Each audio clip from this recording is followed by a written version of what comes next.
உறவினர்கள் அவருடைய பற்றாளர்களாக இருந்து வந்திருக்கின்றீர்கள்.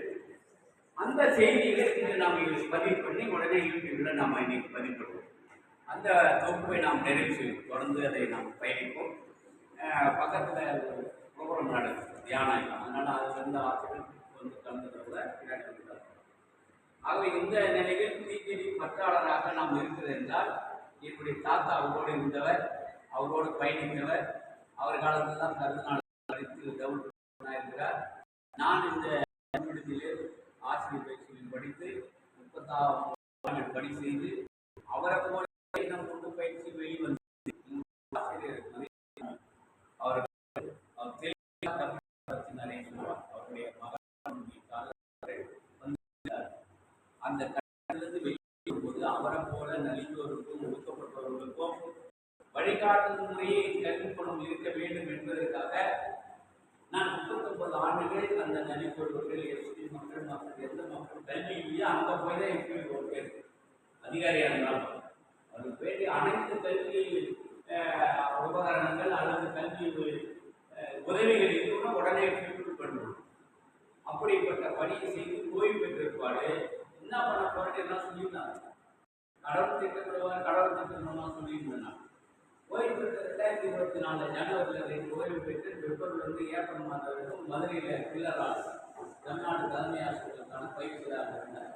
அதை முடிச்சுட்டு வந்துட்டு பார்த்தா அடுத்த ஜூன் மாதத்திலிருந்து நம்முடைய தந்தை அவர்களுடைய பற்றாளராக மாறி அவரை 100 நாட்கள் அவருடைய புத்தகங்கள், இதுதான் அவருடைய உண்மையான வரலாற்று சம்பந்தப்பட்ட புத்தகம்.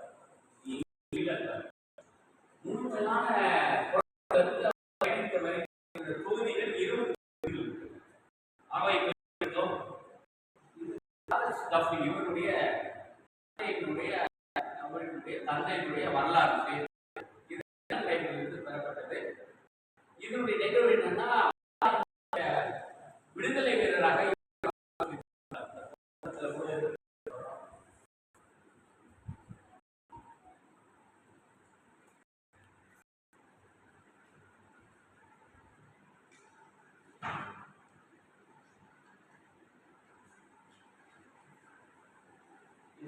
தந்தை தாமஸ் கவானுடைய தந்தை தாமஸ்.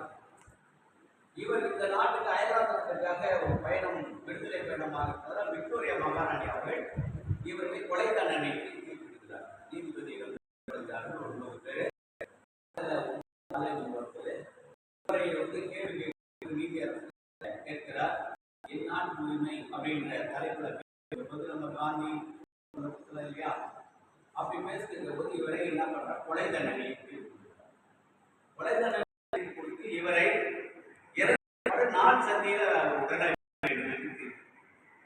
உடனே உலக நாடு கண்டனத்தின் அடிப்படையில் நாடு கடத்தி ஆஸ்திரேலியா 25 ஆண்டுகள் அந்த ஆஸ்திரேலியாவில் நாடு அந்த நாட்டில் இருந்தபோது 25 நாடு அந்த நாட்டுக்கே பிரதமராக இருந்தார்.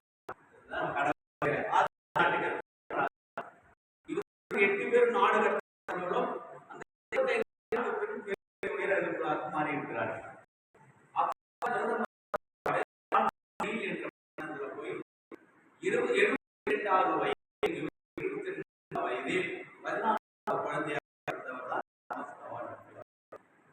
இவர் உடனே குருவாக தந்தையிடம் சொல்கிறார். இவர் தந்தை படுக்கை அறையில் கூப்பிட்டு நீ வந்து காரணிகள் தளத்திற்செவியாக நீ வந்து நான் பல நாடுகளுக்கு வேதம் பொறிக்கின்ற ஒரு குருவாக சென்று உண்மையாக பணி செய்ய வேண்டும் என்று ஒரு விருதுவாக வாங்கி சத்தியம் வாங்கி அப்புறம் சென்னையில் சேர்த்து 11 குருவாகி 11 அக்டோபரில் குருவாகிறார். டிசம்பரில் நவம்பரில் புதுவைக்கு வருகிறார். புதுவைக்கு வந்து அதுக்கப்புறம் வந்து சேட்பட்ட உதவி வேளாண்மையிலிருந்து குருவாக வருகிறார். இந்த 2 ஆண்டுகள் அங்கே இருக்கிறார். அவருடைய அதாவது இப்போ நான் காலையில் எழுதி போகணும்னு நினைக்கிறேன். அறுவடையாளம் கூட வேளாண்மையில் நம்மளுடைய ஆண்டவராக இயேசு கிறிஸ்துவை ராயப்பர் 3 முறை மறுதளித்தார். அவருடைய பற்றாளராக மாறிவிட்டார். அதுபோல எங்க ஊரு இவரை மறுதளித்தார்கள். கேட்காமல் திருப்பூர் ஆடக்காரர் சொன்னபாடு அந்த இடத்தெல்லாம் விலையை கொடுத்து வாங்குவதற்கு என்ன செய்து கொண்டு